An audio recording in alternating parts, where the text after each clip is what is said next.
हमारा जो पहाड़ों में एरोजन होता है उसको ये पौधे रोकते हैं। आज आपने देखा होगा कि पिछले दिनों में इस बरसात के मौसम में जो उत्तराखंड में हुआ, जो हिमाचल में हुआ, वो इसीलिए हुआ कि हमने समय समय पर कुछ ऐसे प्रिकॉशन लेने चाहिए थे। पौधों को लगाना तो एक बात है, पौधों को संभालना दूसरी बात है। कहाँ से पौधे काटने हैं, क्यों काटने हैं, नहीं काटने हैं, अगर हमने इस चीज़ को देखा होता तो शायद ये सिचुएशन हमारे सामने नहीं आती। जो हिमाचल में, उत्तराखंड में, इवन हमारे जम्मू कश्मीर में जो हमारा जो माता का दरबार था, वहाँ जो एक वाक़या हुआ, क्लाउड बर्स्ट कितने हुए, तो ये सारी चीज़ें इससे जुड़ी हुई हैं। मैं थोड़ा सा बताना चाहूँगा कि मैं बेशक फॉरेस्ट मिनिस्टर रहा, लेकिन मैंने फॉरेस्ट मिनिस्टर बनकर के पौधों के बारे में नहीं सीखा। मैं शेयर करना चाहूँगा, चंद्रमोहन जी शायद जानते होंगे, मेरे बड़े भाई साहब से ठाकुर बलदेव सिंह, जिन्होंने बचपन से पौधे लगाए और उन्होंने हमें पौधे लगाना सिखाया। और मैं दुबे साहब जी आपको बताना चाहूँगा, मैं यहाँ भी रहा, 20 साल 19 साल में एयरफोर्स में रहा। जहाँ भी रहा, चाहे वो कानपुर था, चाहे वो दिल्ली था, या कोई जगह थी, जो मेरी क्षमता थी, जितनी मेरी ताकत थी, जितनी मेरी शक्ति थी, जितनी मेरी सोच थी, उसके मुताबिक मैंने पौधे लगाए।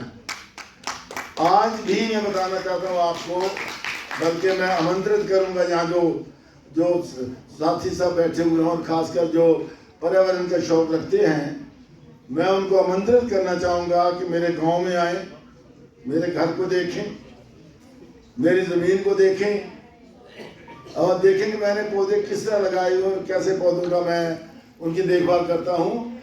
और जब मैं जंगलात का मंत्री था तो मैंने उस समय जितना थोड़ा समय मुझे मिला, मैंने हज़ारों की संख्या में अपने एरिया में पौधे लगवाए। पौधे लगाना, जैसे यहाँ निर्मल जी महाराज ने कहा है कि ये बड़ी पुण्य की बात है, और साइंटिफिकली प्रूव हो चुका है कि पौधे लगाना, उनकी रक्षा करना, उनको संभालना, ये पर्यावरण की सेवा है, वातावरण की सेवा है। हमें ऑक्सीजन मिलती है, हमें इसमें सब कुछ मिलता है।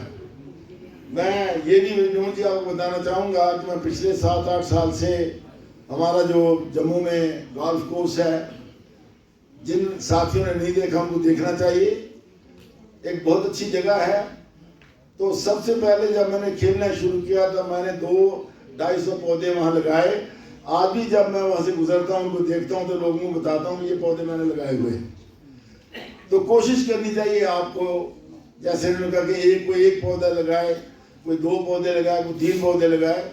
तो पौधे लगाना ये एक पर्यावरण की सेवा है, समाज की सेवा है, अपने आप की सेवा है, अपने परिवार की सेवा है, अपने साथियों की सेवा है। इसलिए पौधे लगाना तो बहुत बड़ी बात है। मैं अंत में फिर एक बार ज़्यादा ना कहता हूँ, बिकॉज बहुत लंबा हो गया, इसको मैं ज़्यादा खींचना नहीं चाहता, लेकिन फिर मैं कहना चाहूँगा कि जिन लोगों ने भी यहाँ, साथियों ने यहाँ हमें पर्यावरण के बारे में बताया, मैं उनका बड़ा आभारी हूँ और बहुत सी चीज़ें हमने सीखी हैं। और विशेषकर मैं यहाँ प्रशंसा करना चाहूँगा बच्चों की, जिन्होंने बड़ी हिम्मत के साथ इस सब्जेक्ट के ऊपर बोलने की कोशिश की।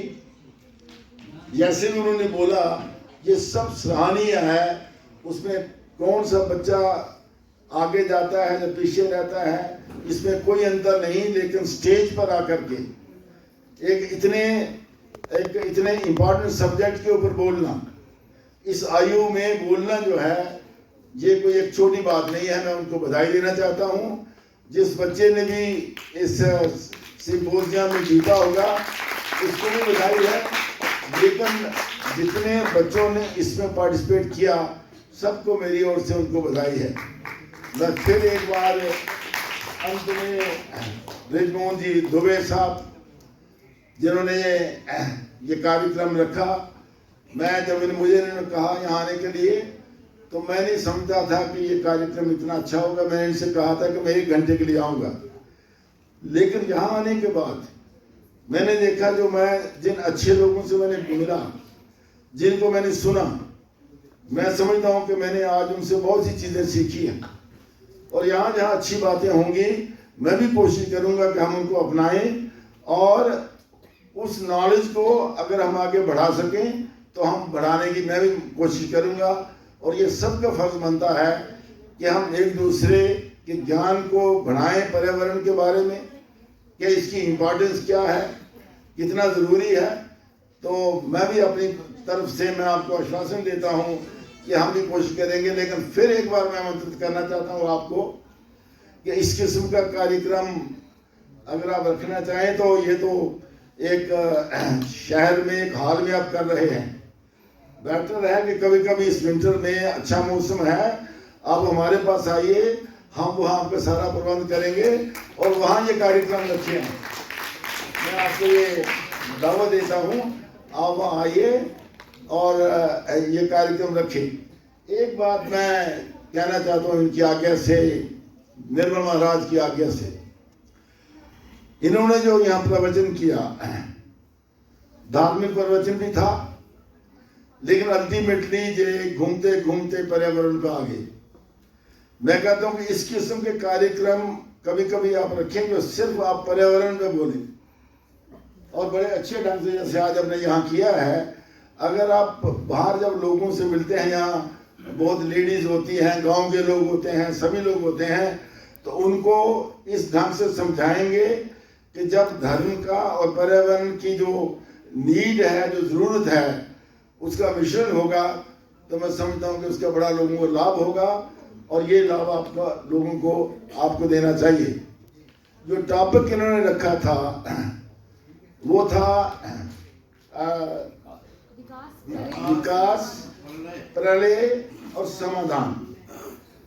इसका मतलब जैसे यहाँ समझने की कोशिश की जा रही थी, लेकिन मकसद ये था कि पर्यावरण को डिस्टर्ब करने से जो प्रलय हो रही है और उसका समाधान क्या है ताकि विकास हो सके।